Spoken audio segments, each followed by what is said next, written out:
हमारे योगशाला चैनल में आपका स्वागत है।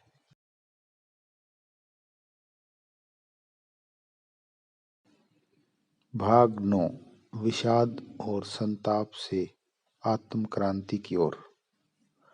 विषाद योग इसलिए कह रहे हैं कि विषाद है। विषाद जल सकता है, योग बच सकता है, आनंद की यात्रा हो सकती है। कोई भी इतने विषाद को उपलब्ध नहीं हो गया कि स्वरूप को वापस लौट न सके। विषाद की गहरी से गहरी अवस्था में भी स्वरूप तक लौटने की पगडंडी शेष है। उस पगडंडी के स्मरण के लिए ही योग कह रहे हैं। और वह जो विषाद है वह भी इसलिए हो रहा है। विषाद क्यों हो रहा है? एक पत्थर को विषाद नहीं होता इसलिए कि उसे आनंद भी नहीं हो सकता। विषाद इसलिए हो रहा है, वह भी एक गहरे अर्थ में आनंद का स्मरण है, इसलिए विषाद हो रहा है। वह भी इस बात का स्मरण है। गहरे में चेतना कहीं जान रही है कि जो मैं हो सकता हूँ वह हो नहीं पा रहा, जो मैं पा सकता हूँ वह नहीं पा रहा हूँ, जो संभव है वह संभव हो नहीं पा रहा, इसलिए विषाद हो रहा है। इसलिए जितनी भी प्रतिभाशाली व्यक्तित्व होगा उतने ही गहरे विषाद में उतरेगा। सिर्फ जड़ बुद्धि विषाद को उपलब्ध नहीं होती, क्योंकि जड़ बुद्धि को तुलना का उपाय भी नहीं होता। उसे यह भी ख्याल नहीं होता कि मैं क्या हो सकता हूँ। जिसे यह ख्याल है कि मैं क्या हो सकता हूँ, जिसे यह ख्याल है कि आनंद संभव है, उसके विषाद की कालिमा बढ़ जाएगी। उसे विषाद ज्यादा गहरा दिखाई पड़ेगा। जिसे सुबह का पता है उसे रात के अंधकार में बहुत अंधकार दिखाई पड़ेगा। जिसे सुबह का कोई पता नहीं उसे रात भी सुबह हो सकती है, और रात भी उसे लग सकती है कि ठीक है। अर्जुन की इस विषाद की स्थिति को भी योग ही कहा जा रहा है, क्योंकि यह विषाद का बोध भी स्वरूप के विपरीत कंट्रास्ट में दिखाई पड़ता है, अन्यथा नहीं दिखाई पड़ेगा। ऐसा विषाद योग और किसी को भी उस युद्ध के स्थल पर नहीं हो रहा। ऐसा दुर्योधन को नहीं हो रहा। कल रास्ते में जाता था तो एक मित्र ने पूछा, आपने दुर्योधन की तो बात की, युधिष्ठिर के संबंध में क्या ख्याल है? क्योंकि दुर्योधन को नहीं हो रहा। माना आदमी भला नहीं है, पर युधिष्ठिर तो भला आदमी है, धर्मराज है, उसे क्यों नहीं हो रहा? तो यह भी थोड़ा विचारणीय है। आशा तो करनी चाहिए कि युधिष्ठिर का हो, लेकिन युधिष्ठिर को नहीं हो रहा। युधिष्ठिर तथाकथित धार्मिक आदमी है, सो कॉल्ड रिलीजियस है, और बुरा आदमी भी तथाकथित धार्मिक आदमी से बेहतर होता है, क्योंकि बुरे आदमी को आज नहीं कल बुरे की पीड़ा और बुरे का कांटा चुभने लगेगा, लेकिन तथाकथित धार्मिक आदमी को वह पीड़ा भी नहीं चुभेगी, क्योंकि वह मानकर भी चलता है कि धार्मिक है। विषाद कैसे हो? युधिष्ठिर अपने धार्मिक होने का में आश्वस्त है। आश्वासन बड़ा झूठा है, लेकिन आश्वस्त है। असल में युधिष्ठिर रूढ़िगत धार्मिक आदमी की प्रतिमा है। दो तरह के धार्मिक आदमी होते हैं, एक तो उदार धार्मिक आदमी, बारोड, जिसका धर्म अतीत की उधारी में आता है, और एक वे अधार्मिक होते हैं जिनका धर्म उनकी आंतरिक क्रांति से आता है। तो अर्जुन आंतरिक क्रांति के द्वार पर खड़ा हुआ धार्मिक आदमी है। धार्मिक है नहीं, लेकिन क्रांति के द्वार पर खड़ा हुआ है। उस पीड़ा से गुजर रहा है जिसमें धर्म पैदा हो सकता है। युधिष्ठिर तृप्त है, अतीत से जो धर्म मिला है उससे राजी है, इसलिए धार्मिक भी हो सकता है। जुआ भी खेल सकता है, तब भी कोई संदेह मन में पैदा नहीं होता। धार्मिक भी हो सकते हैं, राज्य के लिए युद्ध पर भी जा सकते, तब भी कोई संदेह मन में पैदा नहीं होता। धार्मिक भी हैं और तथाकथित धर्म के आसपास सब अधर्म पूरी तरह चलता है, कोई पीड़ा उससे नहीं होती। आमतौर से मंदिर में, मस्जिद में, गुरुद्वारों में, चर्च में जाने वाला आदमी युधिष्ठिर से तालमेल रखता है, तृप्त है, गीता रोज पढ़ता है, धार्मिक आदमी है। बात समाप्त हो गई। गीता कंठस्थ है, पक्का धार्मिक आदमी है, बात समाप्त हो गई। सब उसे मालूम है जो मालूम करने योग्य है, बात समाप्त हो गई। ऐसे आदमी चली हुई कारतूस जैसा होता है, उसमें कुछ चलने को नहीं होता। खाली कारतूस होता है, उसमें बारूद नहीं होता। खाली कारतूस अच्छी भी मालूम पड़ती है क्योंकि उससे बहुत खतरा नहीं होता। युधिष्ठिर इन अर्थों में धर्मराज है। अतीत से जो धर्म मिला है उसकी धरोहर है। अतीत से जो परंपरा से, रूढ़ी से जो धर्म मिला है वे उसके प्रतिमा पुरुष है। उन्हें कोई अड़चन नहीं होती। तथाकथित धार्मिक आदमी कॉम्प्रोमाइजिंग होता है, समझौतावादी होता है। वह हर स्थिति में धर्म और अधर्म के बीच समझौते खोज लेता है। तथाकथित धार्मिक आदमी हिपोक्रेट होता है, पाखंडी होता है। उसके दो चेहरे होते हैं। एक उसका धार्मिक चेहरा होता है जो वह दिखाने के लिए रखता है। एक उसका असली चेहरा होता है जो वह काम चलाने के लिए रखता है। और इन दोनों के बीच कभी कॉन्फ्लिक्ट पैदा नहीं होता। यह हिपोक्रेसी का सूत्र है, राज है। इनके बीच कभी द्वंद्व पैदा नहीं होता। कभी वैसे ऐसा नहीं लगता कि मैं दो हूं। वह बड़ा लिक्विड होता है, वह तरल होता है। वह इधर से उधर बड़े आसानी से हो जाता है, उसे कोई अड़चन नहीं होती। वह अभिनेता की तरह है, पात्र अभिनय बदल लेता है, उसे अड़चन नहीं होती। कल वह राम बना था, उसे रावण बना दी, उसे कोई अड़चन नहीं होती। वह रावण की वेशभूषा पहनकर खड़ा हो जाता है, रावण की भाषा बोलने लगता है। यह जो तथाकथित धार्मिक आदमी है यह अधार्मिक से भी बदतर है, ऐसा मैं कहता हूँ। ऐसा इसलिए कहता हूँ कि अधार्मिक अपनी पीड़ा को ज्यादा दिन नहीं झेल सकेगा। आज नहीं कल कांटा चुभेगा, लेकिन जो आदमी समझौते कर लेता है वह पीड़ा को अनंत काल तक झेल सकता है। इसलिए युधिष्ठिर को पीड़ा नहीं होती। युधिष्ठिर बिल्कुल राजी है। अब यह बड़े मजे की बात है, धार्मिक आदमी बिल्कुल राजी है। उस युद्ध में धार्मिक आदमी बिल्कुल राजी है। और यह अर्जुन जो न तो अधार्मिक होने को राजी है, न अभी तथाकथित धर्म से राजी है, यह चिंतित है। अर्जुन बहुत ऑथेंटिक प्रामाणिक मनुष्य है। उसकी प्रामाणिकता इसमें है कि चिंता है उसे। उसकी प्रामाणिकता इसमें है कि प्रश्न है उसके पास। उसकी प्रामाणिकता इसमें है कि जो स्थिति है उसमें वह राजी नहीं हो पा रहा। यही उसकी बेचैनी है, यही उसकी पीड़ा, उसका विकास बनती है। विषाद योग इसलिए ही कहा है कि अर्जुन विषाद को उपलब्ध हुआ है। धन्य है वह जो विषाद को उपलब्ध हो जाए, क्योंकि जो विषाद को उपलब्ध होंगे उन्हें मार्ग खोजना पड़ता है। अभागे हैं वे जिनको विषाद भी नहीं मिला, उनको आनंद तो कभी मिलेगा ही नहीं। धन्य है जो विरह को उपलब्ध हो जाएं, क्योंकि विरह मिलन की आकांक्षा है। इसलिए विरह भी योग है, मिलन की आकांक्षा है। वह मिलन के लिए खोजता हुआ मार्ग है। योग तो मिलन ही है, लेकिन विरह भी योग है, क्योंकि विरह भी मिलन की पुकार और प्यास है। विषाद भी योग है, योग तो आनंद ही है, लेकिन विषाद भी योग है, क्योंकि विषाद आनंद के लिए जन्मे की प्रक्रिया है। इसलिए विषाद योग कहा गया है।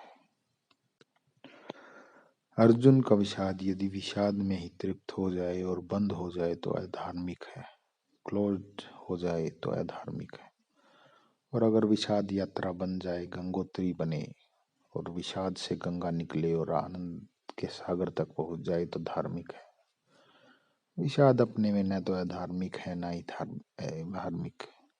अगर विषाद बंद करता है व्यक्ति को तो आत्मघाती हो जाएगा, और अगर विषाद व्यक्तित्व को बहा देता है तो आत्म परिवर्तनकारी हो जाएगा। पॉल टिलिक जो कहते हैं कि despair in itself is religious, वह जो विषाद है, दुख है, वह अपने आप में धार्मिक है। यह अधूरा सत्य है। पॉल टिलिक पूरा सत्य नहीं बोल रहे, यह अधूरा सत्य है, आधा सत्य है। विषाद धार्मिक बन सकता है, उसकी पॉसिबिलिटी है, उसकी संभावना है कि धार्मिक बनने की, अगर विषाद बहाव बन जाए। लेकिन अगर विषाद वर्तुल्य बन जाए, सर्कुलर बन हो जाए, अपने में ही घूमने लगे, तो सिर्फ आत्मघाती हो सकता है, धार्मिक नहीं हो सकता। यह बड़े मजे की बात है कि आत्मघाती व्यक्तित्व उस जगह पहुंच जाए जहां से या तो उसे आत्मा परिवर्तन करनी पड़ेगी या आत्मघात करना पड़ेगा। एक बात तय है कि पुरानी आत्मा से नहीं चलेगा। तो हम ऐसे भी कह सकते हैं कि suicide in itself is religious. आत्महत्या अपने आप में धार्मिक है, लेकिन अधूरा सत्य होगा, वैसे ही जैसा पॉल टिलिक ने कहा। आत्महत्या की स्थिति में आए व्यक्ति के सामने दो विकल्प हैं, दो अल्टरनेटिव हैं। या तो वह अपने को मार डाले, जो कि बिल्कुल अधार्मिक होगा, और या वह अपने को बदल डाले, जो कि मारने की ओर भी गहरी कीमिया है, तब वह धार्मिक होगा। बुद्ध उस जगह आ जाते हैं जहां या तो आत्महत्या करें या आत्म रूपांतरण करें। महावीर उस जगह आ जाते हैं या तो आत्महत्या करे या आत्म रूपांतरण करे। अर्जुन भी उस जगह खड़ा है जहां या तो वह मिट जाए, मर जाए, अपने को समाप्त कर ले, और या अपने को बदले और नए तलों पर चेतना को ले आए। पॉल टिलिक का वक्तव्य अधूरा है, और पॉल टिलिक के वक्तव्य में अधूरे होने का कारण है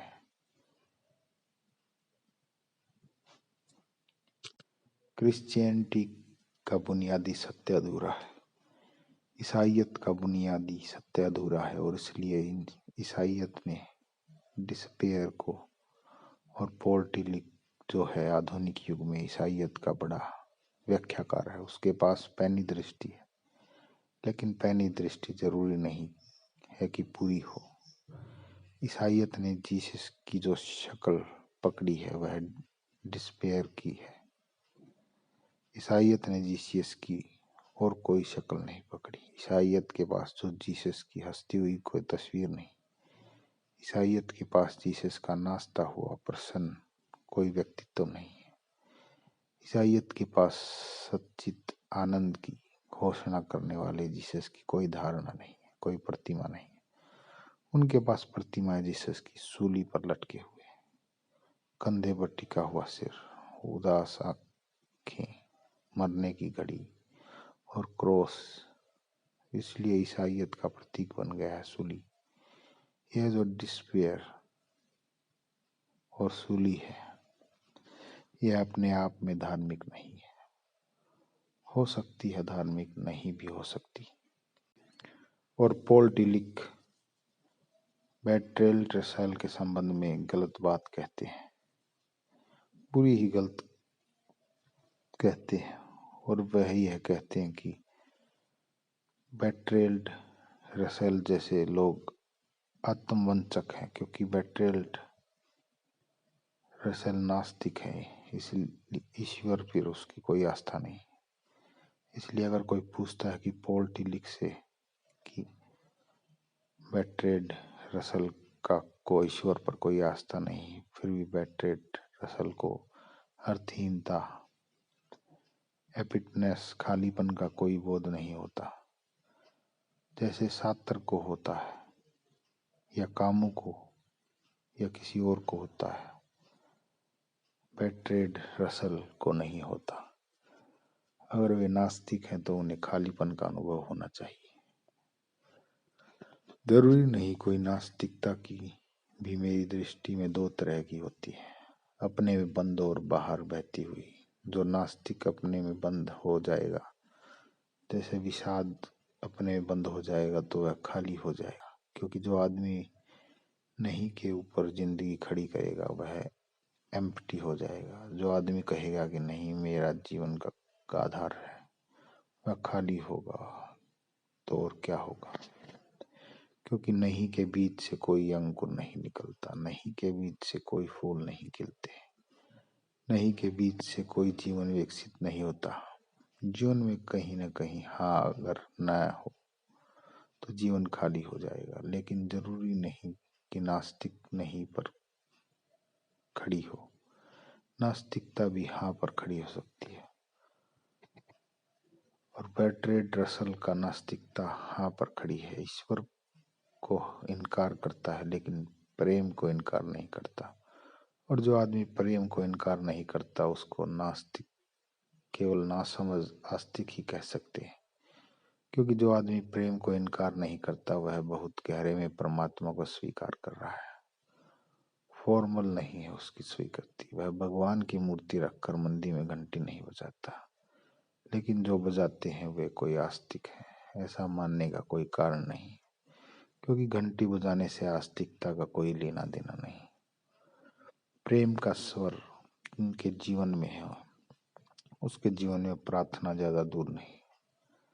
प्रेम का स्वर जिसके जीवन में हो उसके जीवन में परमात्मा ज्यादा दूर नहीं। और प्रेम इनकार करने वाला सूत्र नहीं है, प्रेम स्वीकार करने वाला सूत्र है। प्रेम बड़ी गहरी हाँ है पूरे अस्तित्व के प्रति। तो मैं बर्ट्रेड रसल को नास्तिक सिर्फ औपचारिक अर्थों में कहता हूँ। औपचारिक अर्थ में बर्ट्रेड रसल नास्तिक है, जिस तरह औपचारिक अर्थों में बहुत से लोग आस्तिक हैं। लेकिन बर्ट्रेड रसल का नास्तिकता आस्तिकता की तरफ बहती हुई है, उसमें बहाव है, वह खुल रही है, वह फूलों में भी आनंद ले पाता है। हमारा आस्तिक मंदिर में जाकर फूल तो चढ़ा देता है लेकिन फूल में कोई आनंद नहीं लेता। फूल तोड़ते वक्त उसे ऐसा नहीं लगता कि परमात्मा को तोड़ रहा हूँ। पत्थर की एक मूर्ति के लिए एक जिंदा फूल को तोड़कर चढ़ा देता है। यह आदमी गहरे में नास्तिक है। इसका अस्तित्व के प्रति कोई स्वीकार भाव नहीं और न ही अस्तित्व में इसे परमात्मा की कोई प्रतीति है। इसे कोई प्रतीति नहीं है, इसलिए पत्थर की मूर्ति को कोई तोड़ दे तो यह हत्या पर उतारू हो जाता है। जिंदा मूर्ति को तोड़ देता है। इसके मन में आस्तिकता का कोई संबंध नहीं, इसलिए आस्तिकता आत्मवंचन है। और बर्ट्रेड रसल की नास्तिकता भी आत्मवंचन नहीं है, क्योंकि मुझे ऐसा दिखाई पड़ता है कि रसेल सिंसियर ईमानदार आदमी है और ईमानदार आदमी जल्दी आस्तिक नहीं हो सकता। सिर्फ बेईमान आदमी ही जल्दी आस्तिक हो सकते हैं। क्योंकि जिस आदमी ने ईश्वर को भी बिना खोजे हाँ भर दी, उससे बड़ा बेईमान आदमी मिल सकता है? जिस आदमी ने ईश्वर जैसे महत्व को किताब में पढ़कर स्वीकार कर लिया, उस आदमी से ज्यादा आत्मवंचक आदमी, सेल्फ डिसेप्टिव आदमी मिल सकता है?